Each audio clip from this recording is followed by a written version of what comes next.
Good evening. My name's Renee Kamen, and I'm joined by Jennifer Banco, and we're from the Office of School Planning. We're here to discuss potential changes to Policy 6010, school attendance areas. There we go. Above you is a summary of Policy 6010's review since 2016. In 2016, there was a comprehensive review of the policy with full committee. Changes included the policy statement highlights the board's focus on providing equitable education opportunities, a balanced utilization for all schools, and diverse and inclusive school populations when establishing attendance areas. The committee spent a significant amount of time discussing the standards that are to be considered when alternative boundaries are developed, providing measurable criteria for all factors. The factors were grouped by type and of consideration: facility utilization, community stability, and demographic characteristics. It was determined that the board may consider exemptions for rising 5th, 8th, 11th, but that rising 12th graders would not be impacted by the changes of the boundaries. Then again, in 2018, the board redistricting committee recommended the board make some additional changes to the policy. Some of the highlights are listed on the slide and include the schedule being modified to shorten the AAC deliberation, move the delivery date to the superintendent recommendation to August, and provide the board with more time to hold public hearing and work sessions while keeping the approval date in mid-November to allow enough time to develop and implement transition plans for impacted students. In order to better inform the public and help staff prepare for upcoming boundary review process, the board and superintendent are to define a scope early in the process, and the AAC will still make recommendations to the superintendent, but they will no longer develop alternative scenarios. At a January 2019 board meeting, the superintendent asked board members for input on policy 6010. We received input, staff reviewed the policy, and the next slides show the result of this process. The policy before you clarifies the definition of the attendance area. The proposed changes to the policy and implementation procedures have been provided in your policy report, and in short, the changes include updates to the AAC definition and implementation procedures. The update allows for more flexibility based on the fact that the implementation procedures already indicate the proposed scope of a redistricting may change or be adjusted during the review and approval process. For example, staff may or may not solicit candidates for the AAC depending on the scope, if there is or isn't a redistricting for that year. Also, the feasibility study may not have a scenario, and in some instances, for example, the initial scope indicates that no boundary review will take place. We also replaced the word citizen to resident. Here you go, Jennifer. Thank you. So this next slide is talking about the basic flow chart for the boundary review process. The first step is determining the proposed scope, which is something that this board did in January for us for this year's process. So that's something that we are looking to have done right after the feasibility study if no redistricting is planned, or after approved boundary line changes for the next process. So the review and approval process begins in February with enrollment projections being developed. Those are done annually. In April, solicitation and interview of candidates for the potential attendance area committee. We'll also hold regional meetings to introduce the public to the process, the policy, and receive feedback and answer any questions. In June, the feasibility study is published and the attendance area committee charter goes to the board. In June and July, we will meet with the attendance area committee and review attendance area adjustment considerations. The committee will make a recommendation to the superintendent to assist him in developing a recommendation to the board. In July, there will be summer regional meetings to obtain public comment regarding attendance area adjustments for the superintendent in order to allow for the recommended attendance area adjustments to come to you in August. And then from August to November, board public hearings, work sessions, and adoption of the attendance area adjustments. Then in December and January is the transition time for us to create a plan for the students who are impacted by the changes. So this is next steps. Staff will begin preparing to initiate the attendance area committee, solicit interest from residents, hold interviews, and make recommendations for membership to the superintendent. We'll work to develop the feasibility study based on the policy that's adopted today. We're working to create an RFP for consulting services. There are many different ways that we could leverage support from a consultant. So we're reviewing the RFI responses that we received, as well as looking at information about contracts from other school systems and compiling a comprehensive list of those different tasks. In addition, we're looking to set up the WIFR for scenario testing and School Site, which is our new projection and scenario testing tool, which must be run concurrently in beta this year. School planning, purchasing, and public information have begun discussions to develop a communication for this year's boundary line process. We want to better utilize the tools and expertise in our communications department to engage and inform as many community members as quickly as possible, as early as possible, and as much as possible about the process and how to be involved, and so that they know what's going on. So we would be happy to answer any questions you have, discuss the comments that were recently emailed. There were several questions that we saw that came in after the report was turned in, and we're looking forward to policy adoption this evening. Okay, so you added a lot of information, especially with the next steps, which we might be able to discuss for a very long time. Yes. So I'm going to ask folks to focus on the actual policy. 6010, some of you had asked questions about that. So focus on that, not necessarily the next steps and other things that would go along with this process. So Dr. Wu. Okay. So first of all, how do we define scope? I think the first question is that determine proposed scope for upcoming boundary changes. What do you mean scope? Sure, that's something that the board and we worked on in January, and you all asked us to go and look at a comprehensive review of redistricting for this year. So okay, so I'm thinking about a scope maybe a different way. Okay. For example, how many students will be impacted? 5% of total population, 10% of total population? Okay, so Dr. Wu, let's focus on this policy as opposed to the whole redistricting process. Okay, so sure. I want to just keep that in mind, right? And so another one is for the AAC member profile. So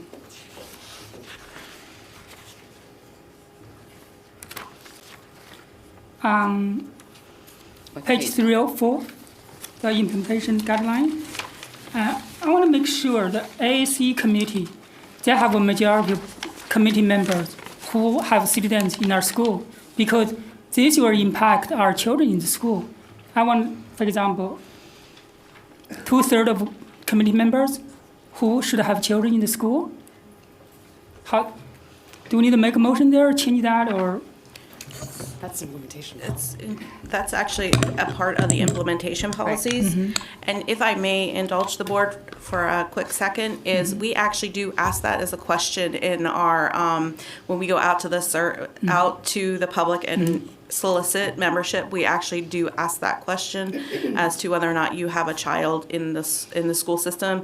And we also ask what attendance area those children are in, and that facilitates our ability to know which regions would be represented to reflect what's in the implementation procedures here. Sure. So my question is, I want to set a threshold there, just a number there.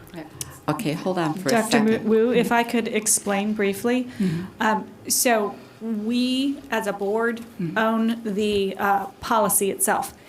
The implementation is how our policy is executed, and that is owned by the superintendent. Sure. So you may make suggestions, yes. but we do not approve or make motions on the implementation Sure. procedures. So I just want to make a recommendation and make sure that's sitting there. The third one, I would say, I think probably somewhere I didn't see it very clearly in the policy. We have like from A to T, right? What page? pages 2 to 3 for the it said definition. I think it's kind of a criteria as well. So, but I want to say from T, do we have like U, the transportation cost and transportation arrangement? Should that be included in the consideration for that? Just beyond the standard there.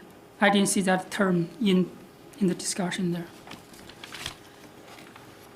So if I understand your question correctly, you would like to have in the policy standards, transportation costs? Yes. That actually is a consideration under facility utilization, and it's in 2 different places. So the first place is fiscal responsibility by minimizing capital and operating costs. And then the second place is the number of students that walk or receive bus service and the distance and time bus students travel. So whenever we have a redistricting plan, we will look at the result of the moves based on those 2 considerations and report out what that result could be. So I think your question is actually already in the policy. So it's in the. So it's on page 4 of 7. Yes. Yeah. Under standards section B, and it's C and D. Yeah, I see that. I just don't Yeah. really want to raise that. So the first one I want to say, in the standard B, right, there are basically 3 big categories, right? Yes. And is there any way we can quantify that a little bit? For example, like facility utilization, community stability, and the demographic characterization of student population. And for example, assign a weight and say if you have a different scenario, and then we can see how it moves around. Instead of pretty. So weighting standards comes up often. It was thoroughly discussed in the committee in 2016, and ultimately the committee did not recommend to the Board of Education to weight, primarily because priorities might change, opinions might change, and to have an equal measurement across the board, they're all equal, was more, I don't know what the, desirable. What we do during the redistricting process, and Jennifer can go more into depth, is every time we make a redistricting plan, we look at each and every one of the considerations, and we either give it a neutral, a positive, or a negative, so that whatever measurement we're looking to, like for example, efficient use of available state space, what we'll do is we'll take the base plan that shows all of the schools that are outside of 90 to 100% or 90 to 110%, and then we'll say what is before and what is after for that particular plan. And so we measure the result of the plan either as a positive or a negative, or neutral, depending. So when you say committee did not approve, that is the AAC committee, the last AAC committee? No, it was This was the policy review committee in 2016, and they made the recommendation to not prioritize. I think one of the other things that was considered at that time was that different situations might merit different priorities. Exactly. So my question is, for example, if you say something improved in the facility utilization, then you decrease the diversity of the community, right, of the school. And then there's a conflict. I think there will be always a conflict of configuration of different consideration. So eventually people will continue to argue, okay, that solution is not good, right? If we couldn't set some, I don't say we should have an equal weight on each criteria, but there's a way you can set that criteria earlier before we begin the process. That will help us say, okay, that's our priority. And if the board says, okay, we agree with that priority, you can go through. I don't want to process. You did something, then board come back and say, okay, that's not something good. It's kind of waste of time. Right? We want something the board can agree on earlier, and instead, another point I want to say, I just don't feel comfortable for the board to look at each individual polygons and move them around at the last time. That's just, I don't think it's kind of the board responsibility. And Well, one of the things that we have agreed on is to get a consultant to help us with this process. So I think that it won't be the board looking at those initially. And the board policy review committee has already recognized that maybe we shouldn't be weighting the standards one over the other. So I think that those decisions have already been made, and we can't really make those at this time. I know Ms. Hanks has a question or comment. No, I'm good. You're good. Ms. Okay. Coombs fixed it. Okay. Yeah, I think I'm done. Okay. Ms. Caternio. I'm trying to remember what my question was. On page 3 of 7, under standards, number 3, school attendance area projections are outside the target utilization. So it shouldn't be the individual school because it's saying the attendance area projection. We don't, because if an individual school is outside of target, we do consider. Yes. It doesn't have to be. It's for each individual school attendance area. So should we have that in there, like an individual school, not the school attendance area? No, the school attendance area is the boundary, so Okay, I'm thinking of the, Regions. the region. Yes, Yeah, that's Yeah, what I'm yeah, thinking. this is Okay. for the individual Okay. schools. Okay. All right. Thank you. Okay. Ms. Mallow.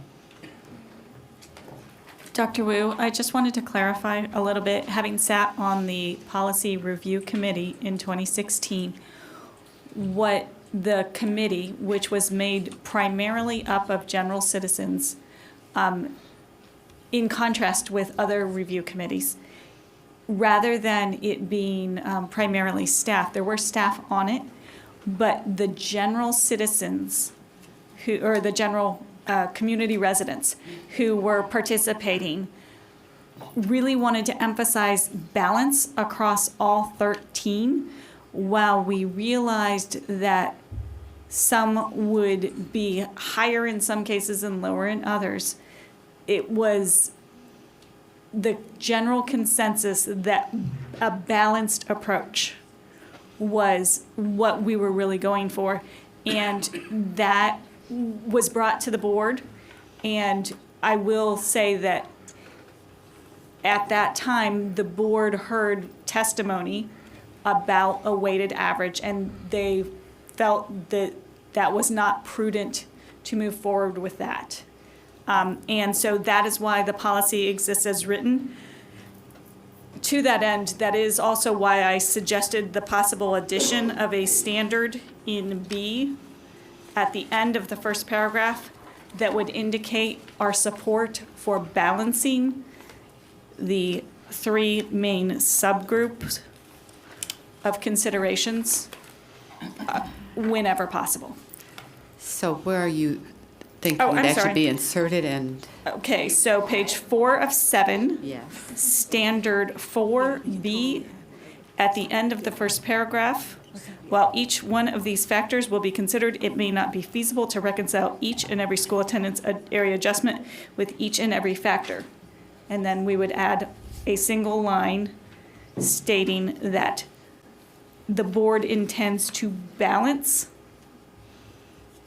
facility utilization, community stability, and demographic characteristics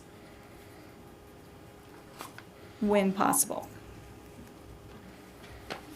I'm sorry, where? Could you repeat where you're putting that? Yeah, I'm confused Yeah, as to am. where. B. Okay, At B if it's. so on page 4 of 7 at the top, it goes number 6B, then there's a paragraph. Right. At the end of the paragraph, insert one sentence.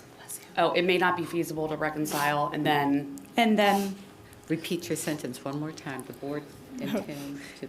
can you repeat my The sentence? board intends to balance facility utilization, community stability, and demographic characteristics whenever possible. would that not go under C, Board of Education's deliberations?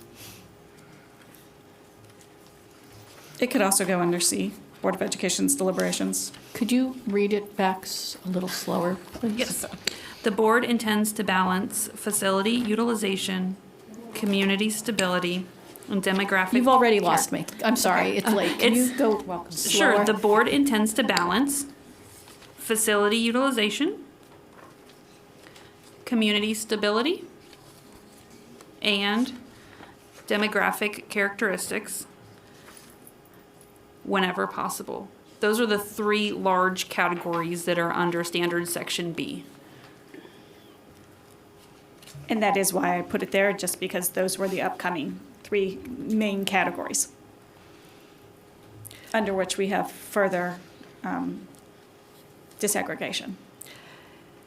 So to move forward, I don't know if we need a motion, but do we have a general consensus that we would like to have that added?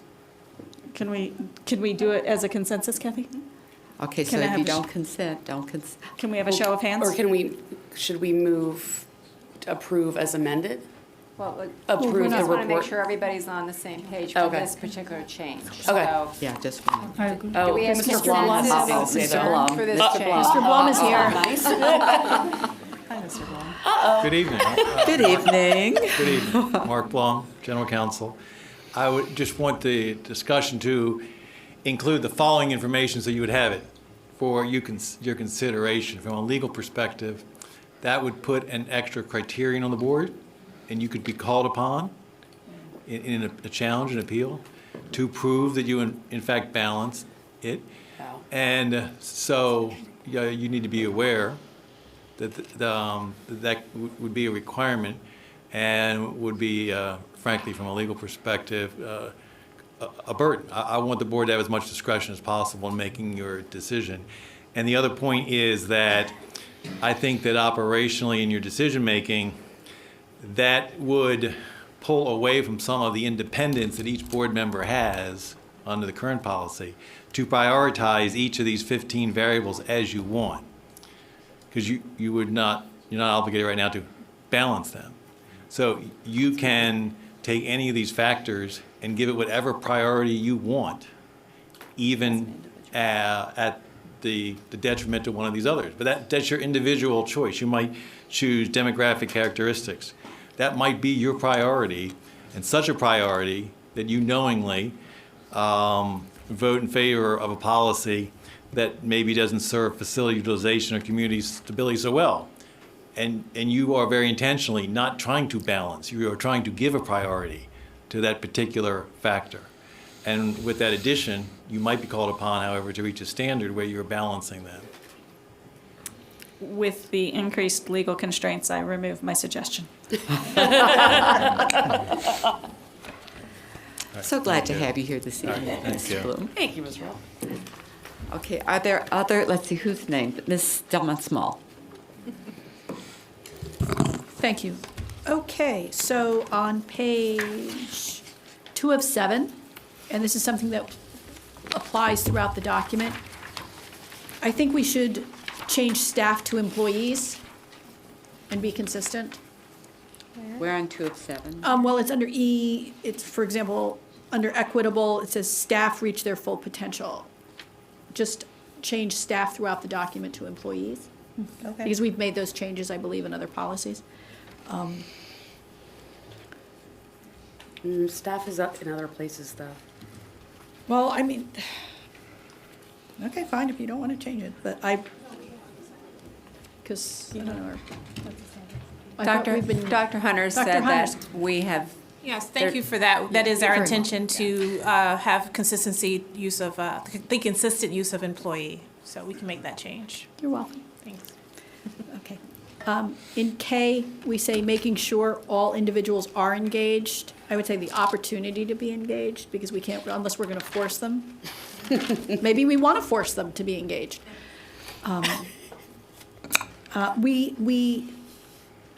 We talk about in M, relocatables, but nowhere do we define what relocatables are. I think it would be helpful to have a definition for that, unless I missed it, which is I possible. think it's actually, hold on. No, it's not. Never mind. I take that back. Okay. Under the planning region, we talk about a geographic area made up of one or more schools used by the planning office. Do we ever explain how you determined what the planning regions are? And are the planning regions something that can be changed? So planning regions are one of the things that I acquired as part of this office. And upon my digging, I have discovered that the planning regions at one point in time were actually from the comprehensive plan, I would say about 3 comprehensive plans ago. And at one point there was a break from the county defining regions and versus us, and we never changed it. So that's where the regions came from. I don't see there being an issue with changing the regions, realigning the regions. But I would caution we should probably study that a little bit before we, come out with a recommendation, primarily because of the implications of adequate public facilities. Because our regions define the open and closed chart, which is now the school capacity chart. So there should be, I would recommend a little bit of further research discussion before we actually go out and change our school regions. I know you have a lot, but I think that's Yes. something that may bear fruit, or at least we could say, no, don't change it, because as we grow as a county, Yes. and as we add schools, it may or may not. I just want to make sure that the planning regions aren't constraining us in a way that is detrimental to what Mr. Washington and to what others in the staff need Yes. to do. So I We- think we- we're at a we point agree. where we may want to Yes. open that Band-Aid. And for attendance areas, in terms of changing the boundaries, there are no restrictions with the regions for you all. So we can redistrict across region boundaries. The main way that we use it is when we publish a feasibility study, we group the areas by regions so that we're not just starting at A and going through the alphabet. We're kind of talking about schools that are in a similar area. But you are not restricted in terms of boundaries by regions whatsoever. Okay. But I think further discussion of that would be Definitely. interesting. On page 3 of 7, when we speak about number 1 elementary schools, we say the product of the board-approved student-to-teacher ratio and the number of teaching stations identified in the capital budget. So my question is, do the teaching stations identified in the capital budget differ from teaching stations identified elsewhere, or is it just how this language is written? No, it doesn't differ. It's how this language is written. Okay. Under regional programs, do regional program teaching stations count towards capacity? No, they do not. Okay. And are students participating or enrolled in regional programs counted in the number of total students at the school? Yes, they are. But in order to project the students, we do that to their home school because we can't necessarily predict how many students will participate at that particular program. So we essentially put them back to where their home school is in order to determine how many projected number of students there will be. So similar to Homewood? Yes, similar to Homewood. And of course, pre-kindergarten is a regional program, and those students are not counted in the enrollment when we calculate. Both the pre-kindergarten students and the pre-kindergarten rooms are removed when we do capacity utilization. A little bit different there. So when we see in our handy-dandy school profiles, I'll just turn to the first school. Easier said than done. Appleton Elementary School, where it says total enrollment pre-K through 5, 471. So that includes the pre-K or does not include? That does include the pre-K for the profile, for purposes of the profile. So that 481, is it? 471. 471, excuse me, includes both the pre-K and the K through 5. Yet the school capacity number does not include the pre-K. Correct. And when we calculate capacity utilization, we do not include the pre-K enrollment in the number. We need to put that somewhere. Okay. And again, if, I know I've asked before, to have the total enrollment pulled, I appreciate the total, but if we have the pre-K number separate, I think that would be helpful.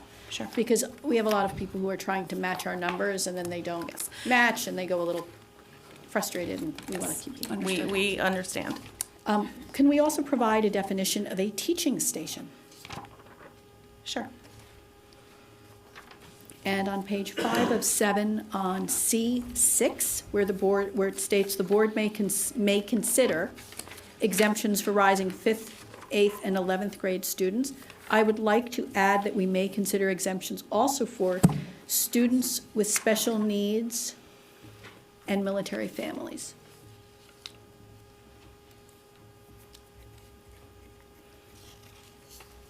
And checking is someone, Mr. Barnes. So that's 3 items. If we say students with special needs, would that include IEPs and 504s, or just IEPs? We can define it that way. Okay, I just want to be, again, I'm trying to be consistent. Both. I think, unless you think. Students with disabilities will do both. Thank you, from the back. Dr. Walker. Different disabilities. Dr. Savage. Dr. Savage and Dr. Walker, working together. Okay, I think that's it. Oh, one quick question. In the implementation procedures under definitions, when we talk about projection, we say anticipated student enrollment. Which page are you on again? I'm sorry, 1 of 4. 104, okay. We You're on- use estimated in the policy. Is there a reason we use anticipated in the implementation procedures as a term to define anticipated student enrollment as opposed to estimated student enrollment? Are they two different things? No, they're not two different things. Okay, can we pick one? Thank you very much. Before we move forward, Ms. Ellis, do we have consensus of the board for these changes that Ms. Delmont-Small has suggested? Do we have consensus? Do we have concerns? I'm not sure, because I don't know what the numbers could be.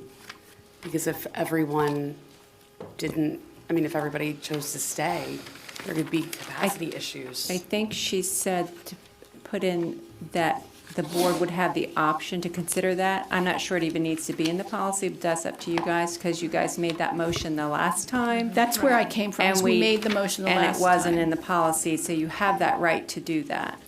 But if you want it in the policy, I feel like it's can too put it in. prescriptive. Well, the policy says may, it does not say shall. So Right. it gives us an option. So we can cross that proverbial bridge when we get to it. But I would like to have the option memorialized in the policy. I agree with that. I have 2 people who agree with it. 3 people. we're just doing seeing if we have consensus or if we have to make a motion. You want to make a motion? Or just wait. Can I weigh in? Yes. My concern is that when we are talking about rising 5th, 8th, and 11th graders, we are talking about a cohort rather than individual students. And so I'm supportive of a policy that is talking about exceptions for a cohort. I am concerned about the inclusion of the possibility of individual students' exceptions given our huge transportation network that we have and how this could impact that, given that we are required to provide them transportation. I'm sorry. That's a good point. And so, to that end, I'm not willing to open up the door to individual exceptions in the policy as compared to complete cohorts. I believe when we did this last time, Mr. Ramsey is back there. I don't believe we didn't provide transportation. didn't provide transportation. It was, So but it was a motion. So, Okay, so because I'm hearing ups and downs, I'd like for you to make a motion. Right. Particularly on the one for 6 on page 5 of 7 for the special needs and military. Okay, then I move that on page 5 of 7, number 6,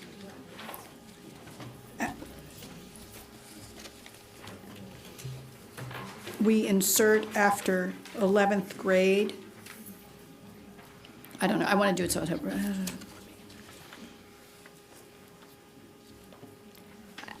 why don't you just say add the language to number 6? Add the language, students with disabilities and military families, and students of military families, to number 6. Does that work for staff? Would that make, Understood. It's understood. thank you. I second.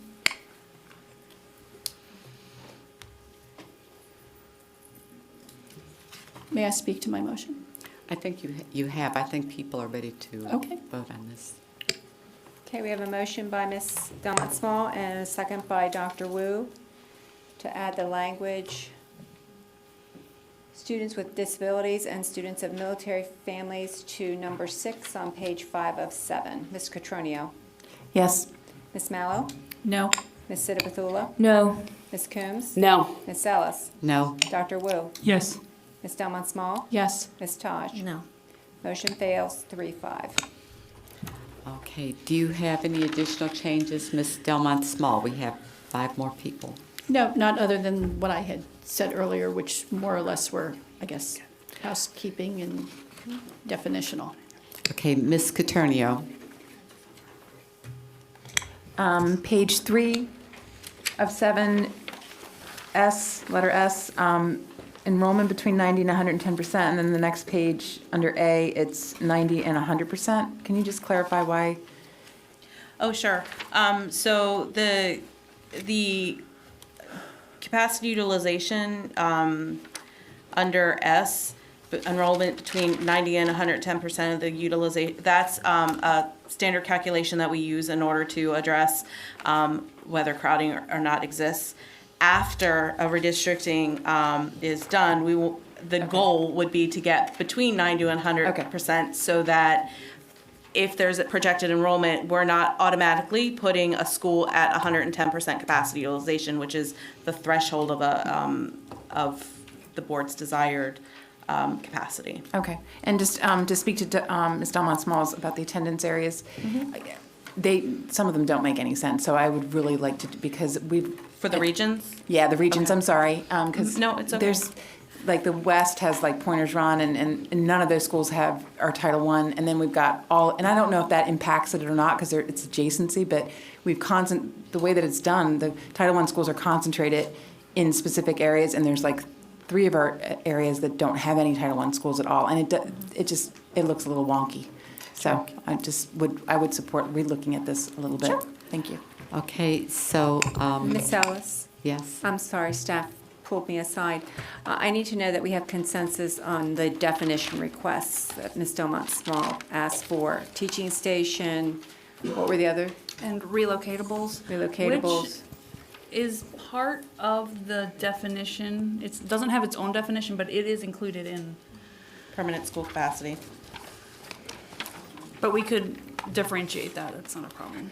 I think it deserves its own little Definition? Okay, definition. I'm thinking that Ms. Delmont Smalls put through a number of what I would call housekeeping clarifications, a few little definitions that I don't think really change the focus of this policy. Okay. And so do we have consensus on that? I think Yes. we Yes. do. Okay, we do have consensus on Thank that. you. Okay, Thank you. I'm thinking Dr. Wu is next. No, I spoke already. Okay, I move approval of the policy as amended. Second. we're ready. We have a motion by Ms. Coombs and a second by Ms. Mallow to approve policy 6010 as amended. Ms. Catronio? Yes. Ms. Mallow? Yes. Ms. Sitapethula? Yes. Ms. Coombs? Yes. Ms. Ellis? Yes. Dr. Wu? Yes. Ms. Delmont Small? No. Yes. Ms. Tosh? Yes. Motion passes 7-1.